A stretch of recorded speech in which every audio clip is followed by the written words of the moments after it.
Cela faisait presque une décennie qu'on n'avait plus vu ça, mais l'attente en a valu la peine. Le derby du Seeland en première ligue entre le PSG Nice et le HC Bienne. Il y a tout eu dans ce match, de nombreux rebondissements, mais nous y reviendrons un peu plus tard. Reprenons au début, sur le papier, c'est le HC Bienne dans son maillot rouge extérieur qui part favori de cette rencontre, mais comme dans tout derby qui se respecte, tout est possible. L'ambiance dans la halle de sport de Green est électrique dès le coup d'envoi, une motivation supplémentaire pour les joueurs. C'est vraiment cool que tant de gens viennent voir le match ici à Nice. Ce n'est pas tous les jours qu'on voit ça. Et oui, je pense qu'il n'y a rien de plus nouveau que de jouer devant autant de monde et de montrer ce dont on est capable. Ce sont toujours de beaux matchs, il y a toujours beaucoup d'émotions, ce sont de bons souvenirs, surtout des matchs ici à Nice. Il y a toujours un bon public, beaucoup de monde et c'est agréable de jouer. Mais ce sont aussi toujours des matchs difficiles. Et après si longtemps, pouvoir rejouer un si beau match ici, c'est un plaisir. C'est pour cela que nous jouons au handball. Et c'est l'équipe locale qui mène en début de match, mais les Biennois ne se laissent pas faire et après le 3-2, ils ne vont pas lâcher si rapidement leur avance, sans toutefois parvenir à creuser l'écart. Les Niçois restent tenaces et restent en général à 1 ou 2 longueurs de leur adversaire. Le jeu est très rapide et intense, il reste encore un peu plus de 3 minutes à jouer en première période. Le score est de 18-16 pour le HS Bienne et les Niçois sont à l'attaque. Une tentative de tir et Maurice Chan se blesse assez gravement sur cette action. Je n'ai encore reçu aucune nouvelle, mais son coude était luxé. On a essayé de le bouger un peu, mais cela n'a pas fonctionné. Quand on a autant de douleurs, c'est difficile, mais il est désormais sous traitement médical.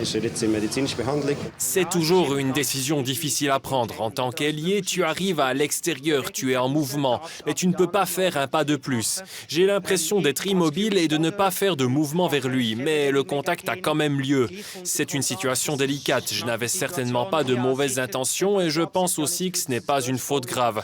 C'est juste très malheureux qu'il soit tombé sur son coude. Je suis vraiment désolé, c'est une blessure stupide. Il n'y avait aucune mauvaise intention, c'était juste très malheureux. Je lui souhaite en tout cas un bon rétablissement. Il faut encore attendre près d'une demi-heure avant que le match ne reprenne. Un moment difficile car il faut se remobiliser et se concentrer à nouveau sur le jeu. J'ai beaucoup réfléchi à la manière dont je devais gérer cela. J'ai beaucoup pensé à Maurice, mais d'une certaine manière, après coup, on a tellement d'adrénaline qu'on arrive à surmonter cela. J'ai d'abord essayé d'expliquer la situation à tout le monde, puis de revenir le plus vite possible au handball, aux erreurs que nous avons commises et à ce que nous voulons changer, afin de retrouver immédiatement notre combativité. Car si on ne la retrouve pas, on perd définitivement le match. Oui, et le PSG Nice revient plus fort dans le match et égalise encore avant la mi-temps, 19-19. Comme la pause a été avancée, on continue directement après un changement de côté et les Niçois prennent même l'avantage. Le duel s'avère très serré. À moins de 2 minutes de la fin, les deux équipes ne sont séparées que d'un goal. Finalement, c'est le HS Bienne qui l'emporte 39-36.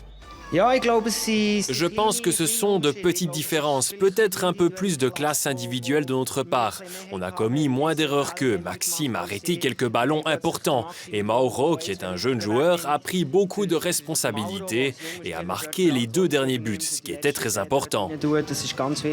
On s'est bien battu, on a essayé et ils sont pratiquement candidats à la promotion, donc on s'est très bien débrouillé contre eux. Même si le derby a été très serré, le classement, lui, est un peu différent. Pendant que les Biennois occupent un confortable 3e rang, à égalité avec Viège, à seulement 2 points du leader Lausanne, les Niçois pointent à la 9e place. La suite de la saison s'annonce donc un peu différente. On a remporté les matchs contre les équipes classées derrière nous, ce qui n'est pas évident pour une équipe promue. Certains nous ont déjà demandé « Pourquoi êtes-vous si bon alors que vous venez d'être promu ?» Ce qui est un beau compliment. Si on parvient à gagner encore quelques points, on sera très satisfait. Lausanne a encore perdu aujourd'hui, ce qui nous donne désormais la chance de figurer parmi les meilleures équipes. Mais d'autres équipes ont également cette possibilité, donc quelques bons matchs serrés nous attendent encore. Mais je pense que tout est encore possible. Au final, le derby entre Nice et Bienne a répondu à toutes les attentes. Ce fut un match intense, riche en émotions et en suspense. Dans le canton de Berne, le handball n'est pas toujours le sujet principal. Autrefois, il existait encore de nombreux petits clubs où l'on travaillait et où l'on vivait le handball, mais il n'y en a plus autant aujourd'hui, à côté des grands clubs. Dans le Seeland, on peut encore un peu plus célébrer ce sport et c'est pourquoi c'était un peu une journée du Seeland avec Lies et Bienne, et maintenant Harberg joue aussi ici, ce qui est super. Pour Lies, le championnat se poursuit samedi prochain à l'extérieur contre Holten. Son prochain match à domicile aura lieu le 13 décembre contre Viège. Le HS Bienne, lui, jouera samedi prochain au gymnase et recevra Nyon.